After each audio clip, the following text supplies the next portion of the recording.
Varicose veins కి సరైన చికిత్స కోసం సంప్రదించండి ఎవిస్ హాస్పిటల్. నమస్తే రమగారు. నమస్తే జయ. రమగారు, శత్రునాశనం చేయటానికి లేకుంటే శత్రువుల యొక్క చూపు పడకుండా ఉండటానికి ఏమైనా స్తోత్రాలు కానీ మంత్రాలు కానీ ఉంటాయా? శత్రువులు అంటే ఏమిటి? ఏమైనా యుద్ధాలు అవి చేస్తున్నావా మనం ఇప్పుడు? అంటే రాచరికం కాదు కదా. వ్యాపారంలో స్పర్ధులు ఉంటారు ఎంతో కొంత. వాళ్ళకేవో ఉంటాయి. బిజినెస్లో ఏదైనా రైవలరీ ఉండొచ్చు. ఉద్యోగస్తుల్లో ఏదో చిన్నవి కాంపిటీషన్స్ ఉంటాయి. స్టూడెంట్స్ ఫ్రెండ్స్లో ఏవో చిన్న చిన్న పోటీలు ఉంటాయి. అంటే పెద్ద శత్రుత్వం అనే అంత పెద్ద పదాలు ఏముంటాయి జీవితాల్లో మామూలు వాళ్ళకి?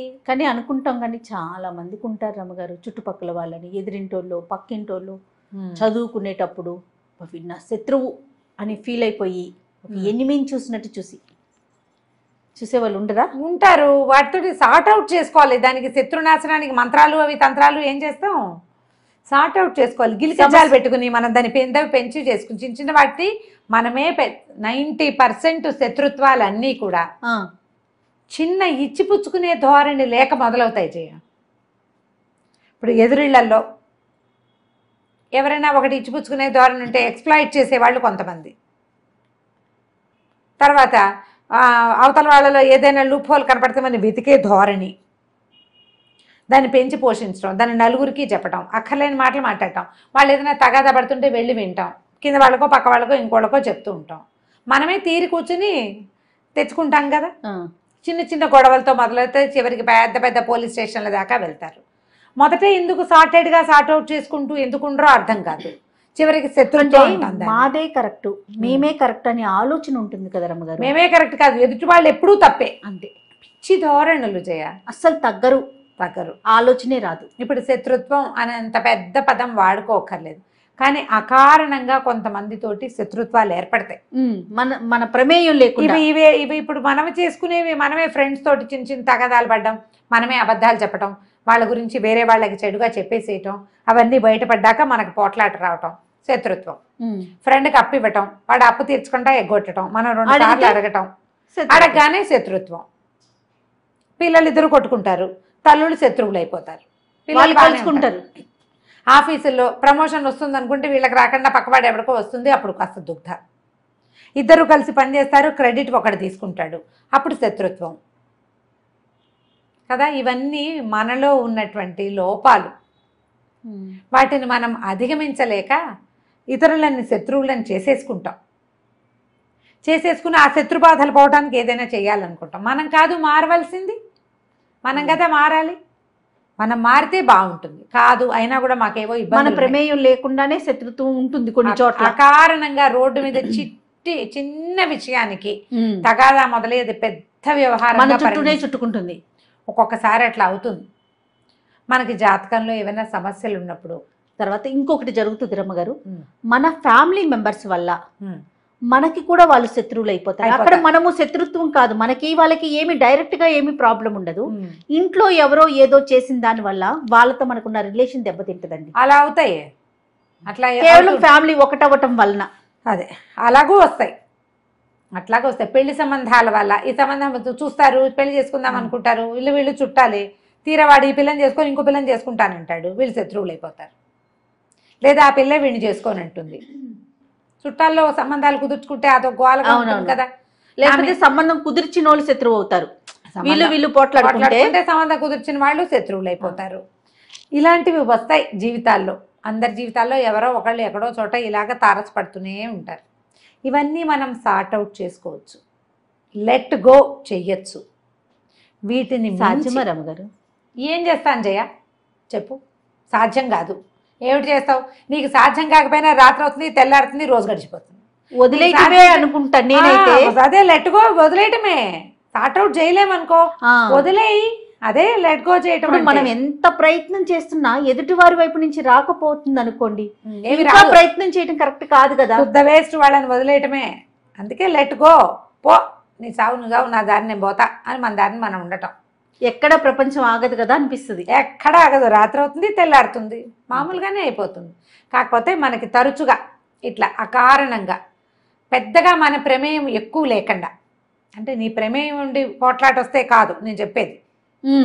మనం పాజిటివ్ థింగ్స్, అత్యద్భుతమైన విషయాలు మనం సొంతం చేసుకునేటప్పుడు కూడా మన తప్పు లేకుండా చేసుకోవాలి.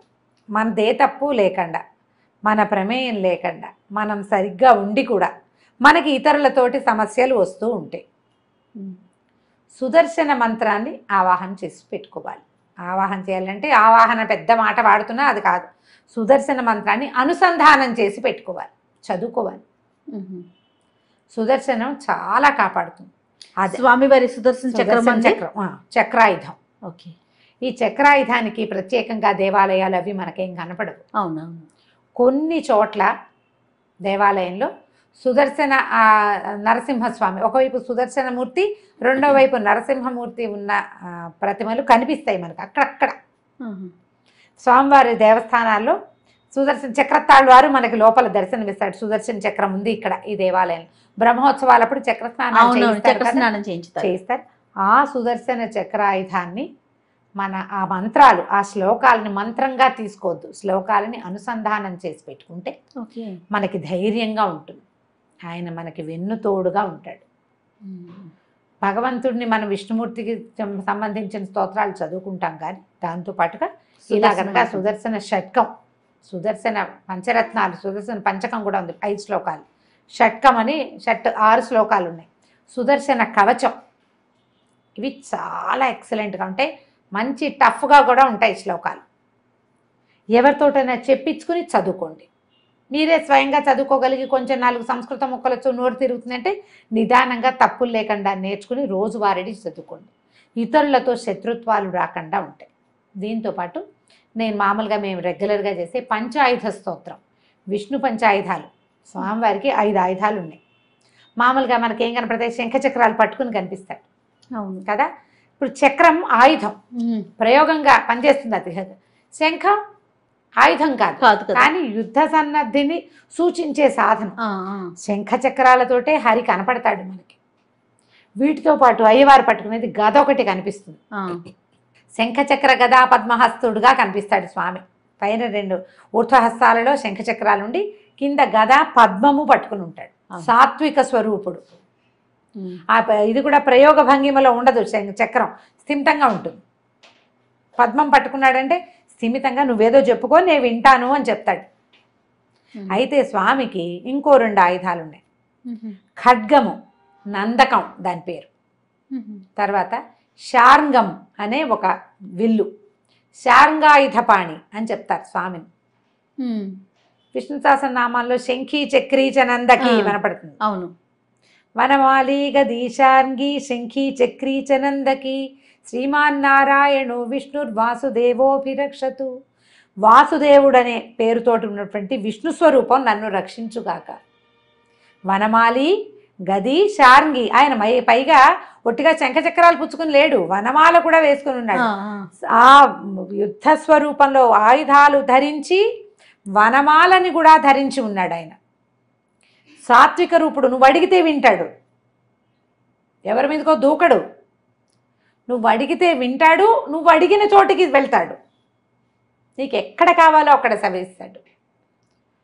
ఈ వనమాలని గదని గది శార్ంగి. ఈ శార్ంగం ఏంటంటే ఆయన తాలూకు ధనుస్సు. ఇప్పుడు ధనుస్సు ఉన్నవాడికి అంబుల పొది ఉంటుంది కాదు వెనకాల, ఖచ్చితంగా ఒట్టి ధనుస్సు పట్టుకోడు, అమ్ముల పొది కూడా ఉంది. దాని పేరు చెప్పరు, శార్ంగమే ఆయన ఆయుధం. శంఖి చక్రీచ నందకి, ఈ నందకం అనే ఖడ్గం. ఈ నందక ఖడ్గమే అన్నమాచార్యుల వారి అవతారం అని చెప్తారు. ఆ అన్నమాచార్యుల వారి తల్లికి గర్భంలోకి ఆ నందక ఖడ్గం ప్రవేశించిందని చెప్తారు. ఆ ఖడ్గమే ఇలా అన్నమాచార్యుల వారిలాగా జన్మించింది అని. ఈ 5 ఆయుధాలతోటి ఉండేటువంటి పంచాయుధ స్తోత్రం సాత్వికంగా ఉంటుంది. కొంచెం టఫ్, ఎక్కువ టఫ్ కాదు, తేలికగా నేర్చుకోవచ్చు. ప్రయత్నం చేసి పంచాయుధ స్తోత్రాన్ని నిత్య అనుసంధాన శ్లోకాలలో పెట్టుకోండి. ఈ పంచాయుధ స్తోత్రం మనకి ధైర్యాన్ని ఇస్తుంది, బలాన్ని ఇస్తుంది. నిద్రలో మెలకు వచ్చి నిద్ర పట్టకపోతే చదువుకోవచ్చు, పిల్లలు బెదిరినప్పుడు చదువుకోవచ్చు, పిల్లలకి తరచుగా అనారోగ్యాలు వస్తుంటే చదువుకోవచ్చు, దిష్టి తగిలింది అనిపించినప్పుడు చదువుకోవచ్చు. అనారోగ్యంగా ఉండి ఆపాటంగా జ్వరాలు అప్పుడు పిల్లలు ఏడ్చేసి గోల పెట్టేస్తూ ఉంటారు. అలాంటప్పుడు ఏమైనా పడి చిన్న పొన్న దెబ్బలు తగిలించుకున్నప్పుడు, యాక్సిడెంట్ అప్పుడు, ఎక్కడైనా చిక్కుపడిపోయినప్పుడు, చిక్కడిపోయి మనం ఎటెళ్లాలో తెలియని స్థితి, ఈ అన్ని పరిస్థితుల నుంచి ఈ పంచాయతీ స్తోత్రం మనల్ని రక్షిస్తుంది. నమ్మికతోటి దృఢత్వంతో చదువుకోవాలి. దాన్ని ఉపదేశం అవసరం లేదు. ఎవరైనా గురువు ఉపదేశిస్తే ఉపదేశంగా తీసుకుంటే ఇంకా ఫలితం లభిస్తుంది. నిత్యధారణ ఉన్నవాళ్ళు ఎవరైనా మనకు ఉపదేశిస్తే అద్భుతమైన ఫలితం లభిస్తుంది. నాకు నిత్యధారణే ఉంది, నేను రోజు చదువుతాను. దాదాపుగా నాకు 10-12 సంవత్సరాల వయసు వచ్చినప్పటి నుంచి రోజువారీ చదువుకునే అలవాటు ఉంది. మా ఇంట్లో అందరికీ ఉంది. మా నాన్నగారు చదివేవారు, నాయనమ్మ చదివేది. మా ఇంట్లో ఇప్పుడు నేను ఈ చెప్పినవన్నీ చేస్తాం. అట్లా తెలియదు. చంటి పిల్లలు ఏడుస్తుంటారు క్రాంకీగా, ఎందుకు ఏడుస్తాడో తెలియదు. అప్పుడు కూడా మేము 5 సార్లు పంచాయతీ స్తోత్రాన్ని 5 టైమ్స్ చదవడం పద్ధతి. ఇది అలవర్చుకుంటే శత్రు బాధలు అని మనం ఏవిగా భావిస్తున్నామో, మనకి దిష్టి తగులుతోంది తరచుగా, ఇతరులు అకారణంగా మన మీద పోట్లాటకు వస్తున్నారు, అకారణంగా పాయింట్ హైలైటెడ్, గుర్తుపెట్టుకోండి. నువ్వే దూకితే కాదు, నిన్ను రక్షించదు. ఇది ఈ పాజిటివ్ ఎనర్జీ నీకు వెన్ను తోడు, ఎప్పుడు నీకు తోడు అవసరమైతే, నువ్వే కాట్ల కుక్కలాగా పడితే మాత్రం కాదు. యుద్ధకాంక్ష నీకుంటే కాదు. నేను యుద్ధాన్ని కాంక్షిస్తున్నా, మీరు నాకు సహాయంగా రమ్మంటే భగవంతుడు రాడు. యుద్ధంలో ధర్మం ఉండాలి, అప్పుడు వస్తాడు. అధర్మ యుద్ధానికి ఏ పాజిటివ్ ఎనర్జీ మన వెనకాల నుంచోదు. అవునండి, పాజిటివ్ ఎనర్జీ ఎప్పుడు కూడా సరైన దాని వెనకాల నిలబడుతుంది. అప్పుడు ప్రకృతి కూడా అనుకూలిస్తుంది మనకి. ఈ ధోరణితోటి పనిచేయండి. మీ ముందు మీ దగ్గర కయ్యానికి కాలు దువ్వే ధోరణి ఉంటే దాన్ని తగ్గించుకోండి. ఈ స్తోత్రం చాలా సహాయం చేస్తుంది. ఇది చదువుకోవచ్చు. సుదర్శన ఆయుధానికి సంబంధించినటువంటి సుదర్శన షట్కము, పంచకము, తర్వాత సుదర్శన కవచము, సుదర్శన మంత్రము, సుదర్శన మాలా మంత్రము అని కూడా ఉంది. స్తోత్రనిధి అని ఒక యాప్ ఉంది, మనకి ఆండ్రాయిడ్ ఫోన్ ఉంటే కనపడతాయి. స్తోత్రనిధిలో మనకి ఇవి కనిపిస్తాయి. దాదాపుగా తప్పులు పెద్దగా ఉండవు. స్తోత్రనిధిలో బాగానే ఉంది. ఓకే, కొన్నిటికి నేను చూస్తుంటా, ప్రయత్నం చేసి చూడండి. ఇవన్నీ మనకి ఆన్లైన్ కూడా పాడినవి దొరుకుతాయి. అలా సంగీతంగా పాడకపోయినా స్తోత్రంగా చదువుకోండి, ఉపయోగపడుతుంది. ప్రయత్నం చేసి చూడండి. నమస్తే. నమస్తే చేయాలి.